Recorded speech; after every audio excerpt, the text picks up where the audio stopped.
গ্রামের লোক 3 দিন খেয়ে চোখ নীল হয়ে যায়।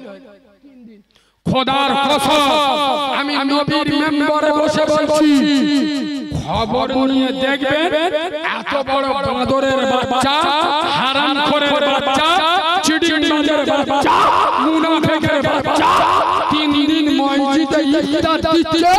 ওর বৃদ্ধ বয়স্কা বুড়ি মা বেঁচে আছে, গোটা রমজান মাস চলে গেল, মার 1 কিলো আপেল কিনে দেয়।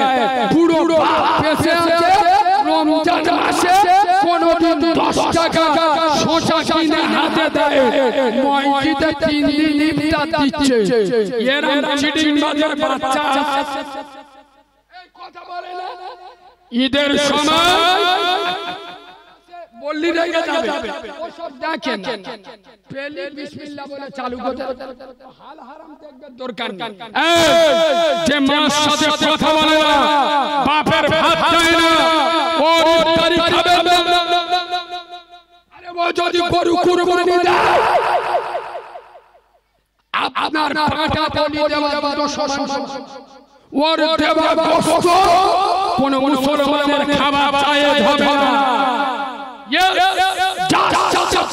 সম্পর্ক নয়, খোদার কসম ওর সাথে কাবার সম্পর্ক নয়, যার সাথে মায়ের সম্পর্ক নয়, ওর সাথে মদিনার সম্পর্ক।